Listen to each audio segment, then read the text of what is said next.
Yes, Daniel Feuvre from the Australian Honeybee Industry Council. I've been asked to come across and talk to you guys about the Varroa, and I could hear everyone sniggering from across the ditch when we first detected it in June 2022, saying it's about time. But we are having a go. We are going to try and eradicate. We're on track, and I'm going to talk you through the process we're going through to try and do that. I'm going to walk you through how a few mites in this sentinel hive at the Port of Newcastle has changed what was amazing beekeeping country, highly productive, highly dense population of managed as well as feral bees, and how that's now turned into 1,000 square kilometres of red zones. But I'll just start with explaining who we are as an organisation. So we're the Australian Honeybee Industry Council, or ARBIC, as Nick said. We're the national representative body, very similar to ApiNZ, except we're a federated structure. So we have 10 member bodies. They include all the state peak associations, Amateur Beekeepers Association, crop pollinators, queen breeders, honey packers and marketers. So you can imagine those 10 members all have often very differing opinions on things we should be doing and how we're doing it. So it's up to my executive to decipher all that information and come up with clear policy and decision, and then my job to go and do what they tell me. We work on the big national issues, cross-jurisdictional, that affect our industry, right across the supply chain, so very similar to ApiNZ. My board is a volunteer board made up of beekeepers. My chair is a beekeeper, and historically our chairs have always been beekeepers. And we've had some pretty big changes at ARBIC over the last couple of years. So some of you might know Trevor Weatherhead. Trevor Weatherhead has been involved in ARBIC for a decade or more now. Last year he retired. In fact, it was about a year ago he retired and made way for Stephen Targett to step up into the role as chair. So Stephen Targett, a retired commercial beekeeper, 15 years previous to that in the Defence Force, didn't even get his legs under the desk. In fact, he had 10 days before we discovered Varroa and he had that on his lap. And similarly, I was sitting in the role as CE at the time as a seat warmer. I was in the acting role. Varroa dropped and they were very quick to get me to sign a contract. So I'm now in that job permanently. So we can't talk about the biosecurity response that we're doing without talking about the system that we're operating under, and that's the cornerstone of why we think we can achieve eradication. So in Australia, there's two camps. You're either in animal health or you're in plant health, and honeybees sit somewhere in the middle. We used to be part of animal health, and we found out we didn't have many friends over there, so then we switched over to plant health, and it turns out we've got a lot more friends that are dependent on honeybees, and it works to our advantage. So Plant Health Australia is the governing body, or they're the custodians of the deed. They're an independent, non-government organisation, and they look after the Emergency Plant Pest Response Deed, the EPPRD. Acronyms are huge in this game. The EPPRD is that really plain document there. It's 350 pages, and it is about as interesting as that front page looks. I wouldn't even recommend it for nighttime reading to go to sleep. It is very dry, but it is the most important document we have in any biosecurity response in the plant space. So it is a legally binding document. It has 49 signatories to that deed. It has all the jurisdictions, so all the state, territories and Commonwealth governments, and 38 different plant industries, and that keeps growing every year. The document spells out how any response works legally. It spells out who makes the decisions, how compensation or reimbursement of costs are provided to people affected. But there is another document, which is the plant plan, which is another key document that we use, and it gives us a blueprint to any deed-related response and how it works. We often have industry plans, which in our case we had a Varroa plan by the honeybee industry, which overlays the plant plan, but that gives the response teams the guidance in the initial weeks about how to react when they find something. Importantly, the deed spells out who pays the bill in any response. Each pest for those 38 plant industries has a categorisation. based on the amount of private and public impact. So Varroa was categorised in the default category, which is category 3, a 50-50 split between government and industries. We were lucky enough mid-battle to have that recategorised, a huge piece of work, but we got it recategorised from a category 3 to a category 2, which means now the government's paying 80% of the bill, industries are paying 20% of that. And the way that's worked out across the industries is based on pollination reliance and the local value of production in a formula, and you pay a percentage. This is a busy slide, but we'll just walk through it. This is describing the decision-making process in any response, deed response. So if we start at the top, and we use Varroa as the example, so that is the, and I'll just come over here so I can read it a bit better. So that's when they first detect an emergency plant pest. So in this case, Varroa. Whoever detects that in the field must notify the chief plant health manager in that state or jurisdiction. Within 24 hours, the Australian Chief Plant Protection Officer must be notified. And then this is where PHA or Plant Health Australia step in. They decide, based on those 49 signatories, if that pest can't be eradicated, who will be affected out of the 49. In the case of Varroa, there was 26 parties that determined to be affected if we can't eradicate Varroa. I've listed them all there. It's really interesting to note the diversity in those plant industries. Things like lychees and passion fruit are involved. So each of those parties have an equal vote in any decision made. Any decision has to be a unanimous vote. But importantly, all those parties also contribute to the cost of the response. So once they've determined that, they set up a Consultative Committee for Emergency Plant Pests, or the CEP. The CEP has representatives from each 26 affected parties, but they are the technical people, the experts in the space that assess the response and make sure that it is technically feasible to eradicate. They decide, based on the information that they've provided, whether it's technically feasible to eradicate, but they'll also decide if it's cost beneficial to eradicate. They provide those recommendations to the National Management Group, and that is also with 26 different parties, but they are the financial decision makers for their particular organisation. If it's recommended and the NMG agrees that it is technically feasible, that it isn't technically feasible to eradicate, they will then close out the response and not attempt eradication. In the case of Varroa, they said, well, we've got, in the early days, we've got really limited data and information, so we'll keep going with this. So then they go and develop a response plan in the combative state, New South Wales DPI. The response plan goes through the same process. Once that's approved, the response plan becomes the governing document for the response. Any variation to that, then it has to go back to consultation in the committees. Very long process, but a really robust decision-making process. Importantly, all the decisions have to be unanimous, so no one party can dominate or alter or sway or decide the outcome of the response. Australia, under this system, has a really good track record of eradicating really hard to eradicate pests. So these are just some of the ones that I could think of off the top of my head.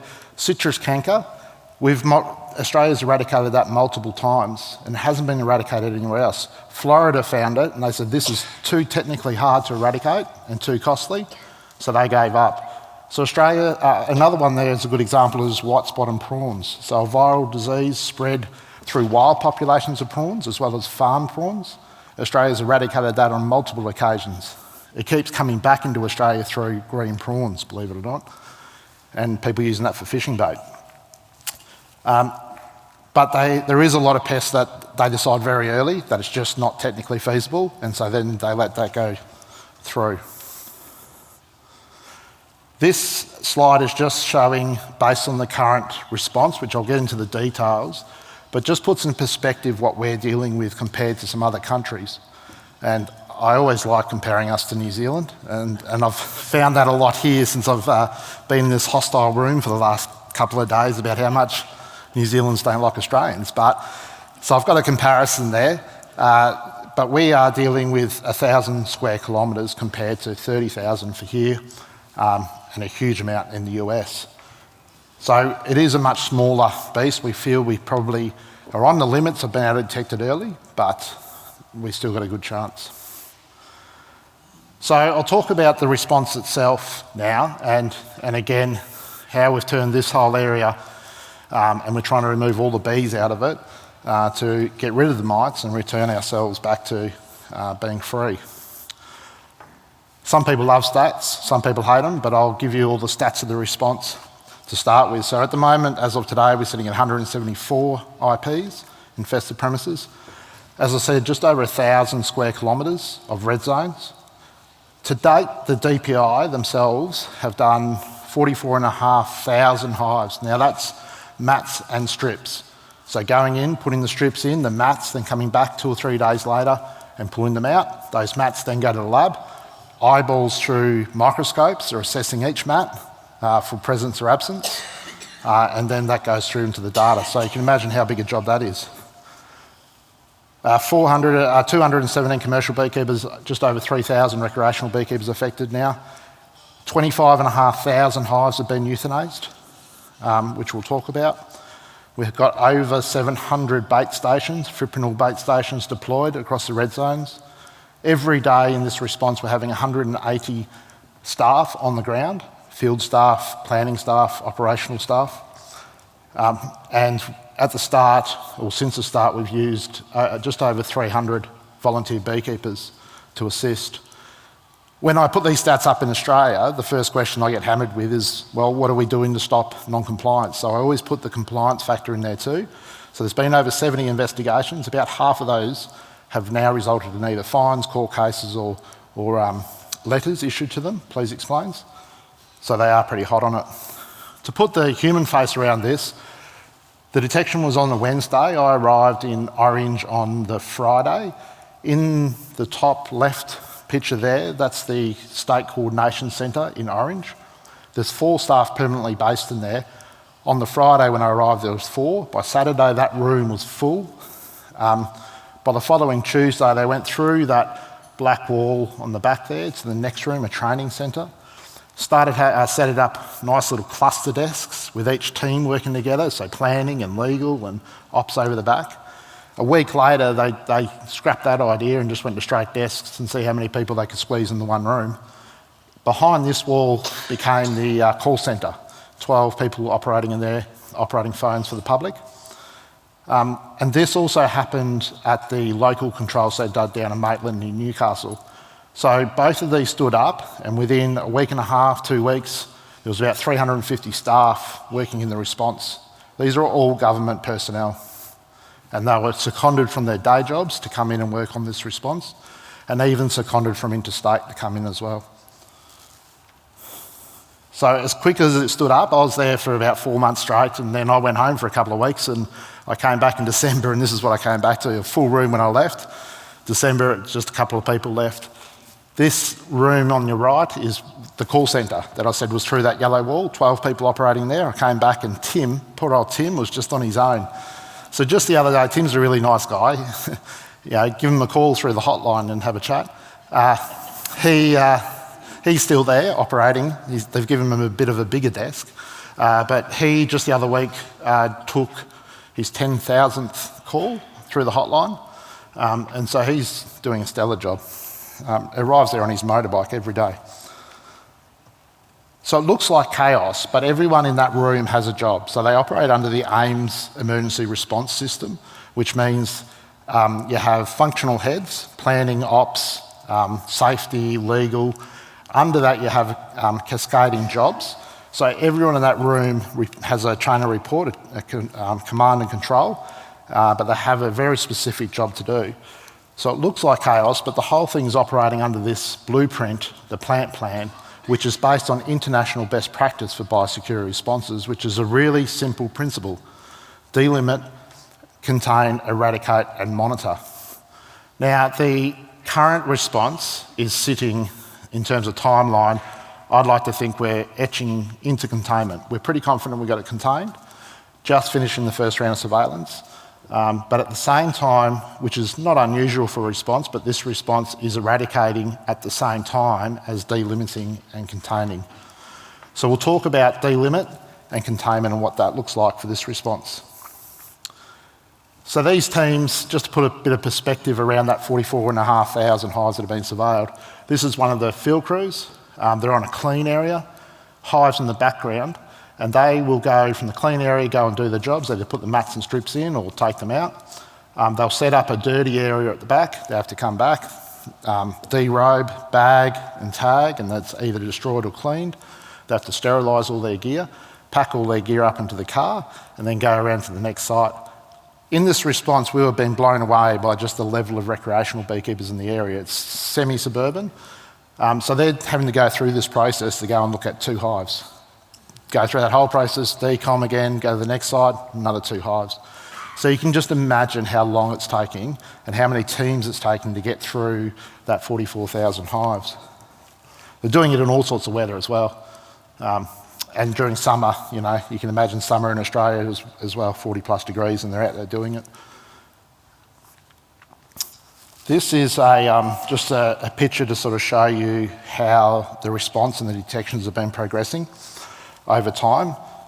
So that's starting in July and moving through Christmas period into the new year,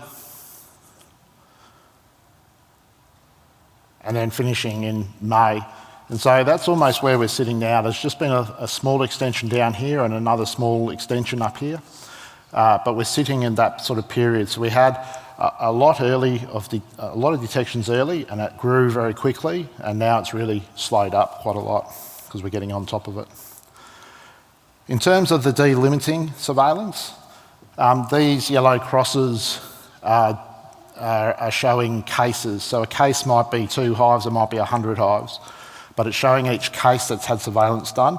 So each of those crosses is those hives have had sticky mats and strips, and they've been assessed negative if it's yellow.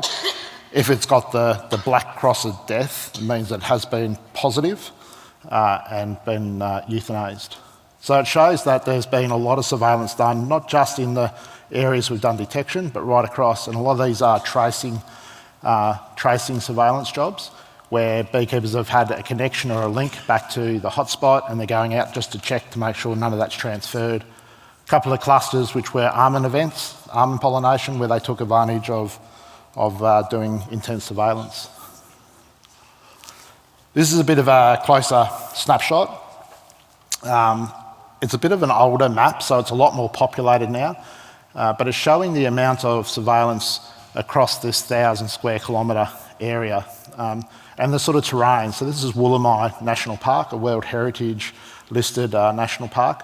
Very, very steep terrain, very dense wood, bushland, and very hard to traverse and get in there. And a lot of these areas where there hasn't been surveillance, there actually isn't any bee managed colonies there, feral bees, but no managed colonies, just because of the type of terrain they're dealing with. So not only are they dealing with, you know, a mite that's bloody impossible to find and kill, but also dealing with the terrain, and then on top of that, the amount of recreational beekeepers that we're seeing in those zones. But every time they do a surveillance event, they're collecting data, right? They're looking, and if it's a positive, they're counting how many mites are there, understanding their age of the mites. Are they new infestations? They'll do all the tracing around that. They might go and test some other hives around it to see if it's been natural spread, or try and determine if it's been a movement or not. But they gather all this data, and this map is deliberately hard to see because I can't expand it too much for confidentiality, but it's just to show you that they are gathering data that gives them a really informed position. So that's just showing the density of mites in some of those detections that they've had. And you can see, so what they're saying now is around Newcastle Port is obviously ground zero, highest density of mites. Further south, they've also got another mite bomb that's gone off down there, and they're putting a lot of focus around surveillance around here as well. So that's active surveillance done by the DPI. We also are doing passive surveillance, which is surveillance done by the beekeepers. So early on in the response, to move hives, you had to do an alcohol wash and submit the results, do a declaration, then you could move. We soon moved to having a legal requirement to do alcohol washes every 16 weeks as a requirement. and that's where it's sitting now. So every 16 weeks, regardless of whether you move bees or not, you've got to submit alcohol wash data to the DPI. And this is just a snapshot of a couple of months. If I gave you the whole response, the page would just be blue. But this is just demonstrating the level of alcohol washing occurring by beekeepers across the whole of New South Wales.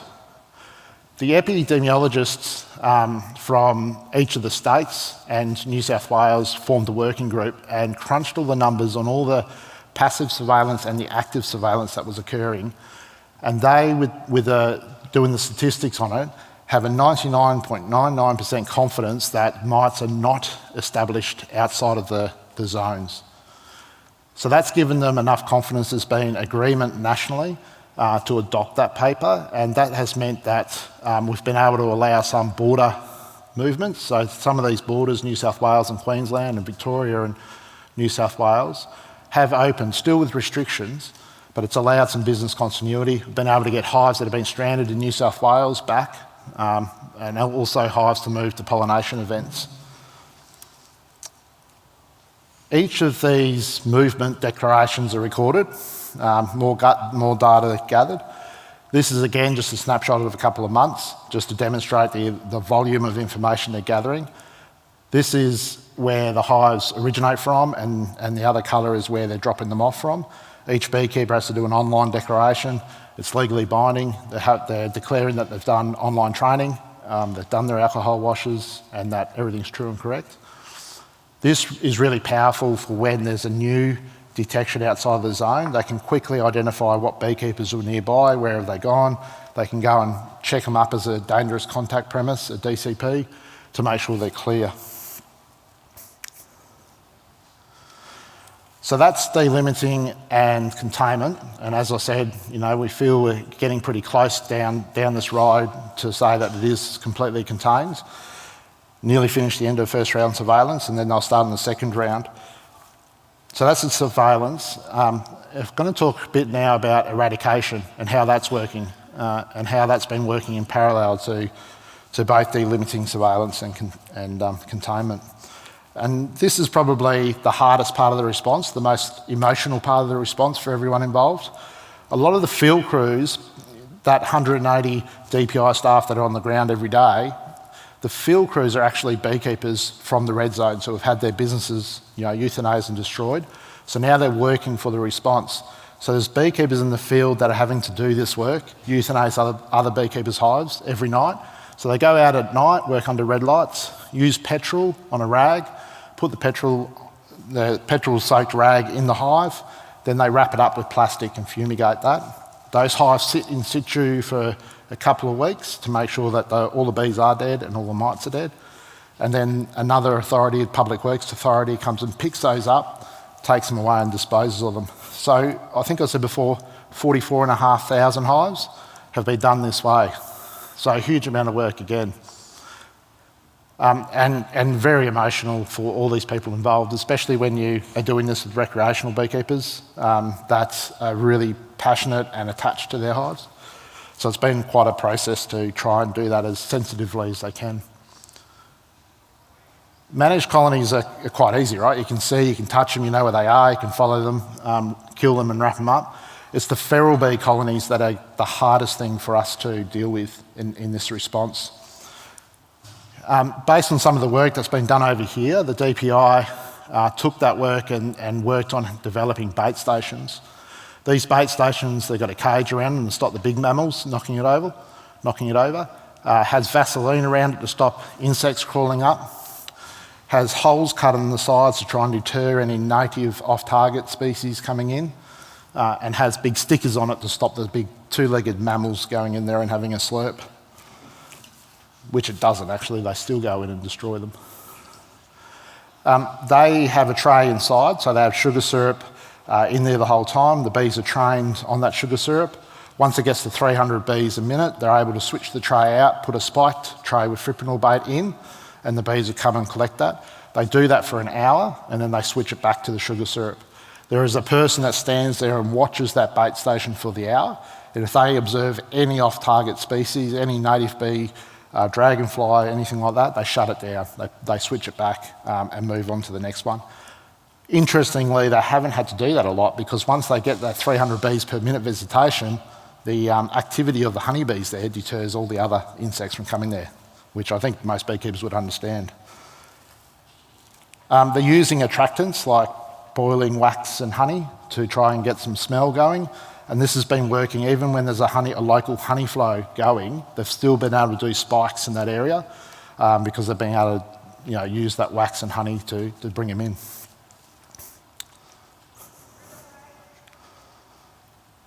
That's a little video. So the bait stations, like I said, there's over 700 of them deployed now across the red zones. This, again, is a bit of an older map. Some of these areas were new detections, that extension out to the west, but they've now all got bait stations in them. Some of these ones up here now have bait stations. In total, they'll need 900 of them, so just over 700 are already deployed. And there's been nearly 1,000 spikes of fipronil baits across all those 700 bait stations so far. The picture over the other side is Nana Glen near Coffs Harbour. It was a detection up north. There was 2 detections, one at Narrabri, one at Coffs Harbour.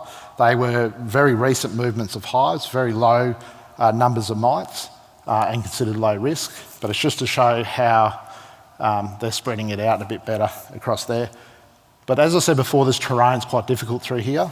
A bit of a map to show you how steep it is. It sort of looks like New Zealand, nothing like South Australia, dead flat. But they are putting bait stations out as best they can across those areas. So this is Wirral Flat, a really hilly sort of forested area.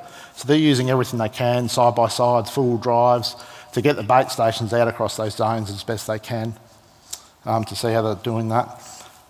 Even down here, this is Hawkesbury River, just Sydney. The suburban Sydney starts just south of this red line. And this is their last defence. We really don't want it to get into Sydney because then we're going to have to really question whether it's technically feasible or not. So there's a big effort on the Hawkesbury River through the National Park to put bait stations. The way they've been doing it, because you can't access this area by car, is they're seconded a fisheries boat. So the boat comes in, they load it up with the bait stations, they head off down the river, and they've been putting them out. So the blue dots along the river are all the bait stations. It's working that well that now they've gone and seconded a second fisheries boat and got 2 of them doing it all day. And funnily enough, they never struggle to get people to work on those crews, going up and down the Hawkesbury. But we are looking, so as I said before, the CCEPP is a technical group. They try to make as good a decisions as they can based on the information. So they really need data because they are data-driven decisions about technical feasibility of the response. So there's a big push now that they're in a bit more of a rhythm. So for the last 3 or 4 months, been trying to collect as much efficacy data around the bait stations as possible. They're doing that a number of different ways. So they're using drone ballooning to catch drones, not only to assess the drones for mites themselves, but they're using genomics then to make some estimations about the density or populations of feral bees in those areas and seeing if they're decreasing over time. They're also using they're also collecting feral colonies, which you can see on the back of the ute, vacuuming them out, and they're testing those feral colonies for residues, so testing the bees for fipronil residue, the nectar in the open cells, and the honey in those hives to see what residues are left and to ensure that they are dying from fipronil in the first place. And interestingly, they're finding the residues in those feral colonies are below detectable levels. So they've only had 2 or 3 colonies that have had detectable levels of fipronil residue in the nectar. Of course, all the bees they've been testing have had it, but the residues have been really low. And they're also doing spatial efficacy hive trials where they put clean hives at a distance away from the bait station, so at 50, 500, 1 kilometre, 1.5 kilometres, and then monitoring those to see if they die and how quickly they die as well. And they're getting really good results. So all the early indications are suggesting that the baiting is working. It's significantly reducing those feral bee populations, but it'll be a question of how well. So the response strategy moving forward has a plan, of course. Every response should have a good plan. This might be a bit hard for you to see, but what they've done planning out for the rest of the response is split the zones into 3 different areas. So those 2 up north, Narrabri and Coffs Harbour, are deemed low risk, so they've been called periphery. outliers, regional outliers. Some of the detections around Newcastle were also recent movements and considered low risk, and nothing more has been found there, so they're calling those periphery. And then the hotspot around Newcastle as being the epicentre. The aim is to put bait stations in the red zones, do 3 rounds of that, then put sentinel hives in there, intensively monitor those, and return it from red to purple, which will allow some beekeeping activity in there, but still sentinel hives and heavy monitoring, and then eventually through to the blue zone, but it'll still have monitoring for quite some time. So the aim is for all these different zones to slowly be completed, with the aim of the epicentre being completed by mid-2026. Every good plan has risks though, and it's a very tight time frame, and it's purposely like that, because if they can't meet that deadline or something goes wrong and they're not going to achieve it, they have to go back to that technical committee and reassess the feasibility of it. So it's deliberately tight and ambitious, but that's how the response is run. So the mission statement for the response is to return Australia to a state of Varroa freedom by June 30, 2026. Again, ambitious, but it is on track for that. And this just shows how over time those zones will be returned back to a blue zone, back to normal. But every good plan has risks, like I said, and I've distilled what I see as the key risks in this response down to 3 main areas. Obviously, removing the feral bees is the biggest risk. If we can't do that effectively, then we can't eradicate. We've got a deadline of November where we'll have a big review of the response, and all the efficacy data should be in by then, and we should have a very clear idea about whether the baiting program's working or not, and the CCEPP will make a decision. Funding the response, some great news. Just this week we've had an NMG, National Management Group meeting. We've had the response plan approved now through to the end, 2026, so there's funding in place. Everyone's agreed to that unanimously. There was a lot of horse trading going on, but we got there. And the biggest one is compliance, so human movement of the mites out of the hot zones into the other areas, which we can only control so much. There's big fines in place, $2.2 million if you get caught doing it deliberately, and you're convicted. So big fines in place, and we're doing all the education work to try and prevent that, but that is the biggest risk for the response, is beekeepers doing the wrong thing. And some of them it's really hard, right? They're getting quite desperate because they're not making any money. But we're not naive. We are working behind the scenes in case we can't eradicate. We're doing a lot of things like working on a transition to management plan, drafting that. If it gets to that point, they decide it's technically not feasible to eradicate, then if we stay in the process, the deed dictates that we have to do a T2M plan. Now that means that all those affected parties have to contribute to the cost of a T2M plan. And the T2M plan generally is different for every response, and it has to be agreed to, but generally they have 3 streams, which is about containment, so keeping the containment lines around Newcastle for as long as possible. Obviously wouldn't be euthanasing any more hives or baiting, but keeping that containment and movement restrictions in place. R&D to identify the gaps and provide guidance to our funding bodies about what R&D needs to be done. And the biggest piece in there is the education piece, so really getting the materials together, getting all the educators on the ground, working with beekeepers, upskilling them, getting them ready to live with it. And so that's the process if we can't eradicate, and the SEP decide that we need a T2M plan. But before that funding's released, we have been working behind the scenes as well on trying to get our industry prepared. So we've got 2 big projects. You heard of one on Wednesday about the IPM, but we're also doing global scanning about treatment methodology and what might fit for Australia given our conditions. Because we're really worried about some of our areas are producing honey for 12 months of the year, which is going to make treatments with chemicals hard for us. We're working to get shelf registration for miticides as much as we can. We're reprioritising genetic importation protocols, which we've had in place and had some recommendations to improve it, which we're looking at doing, but after listening to presentations yesterday, I might be reprioritising that in my head. We might be doing some more work domestically rather than bringing it in. Scenario planning with jurisdictions, so if it does get out, what's going to happen with borders and movements. And upskilling both the apiary officers with the departments, as well as our industry with industry liaison training, because if it does spread across the states, every jurisdiction is going to want to stand up their own INT, incident management team, and deal with it in their own way. So we need more beekeepers on the ground that can work with them. And of course, support Australian beekeepers.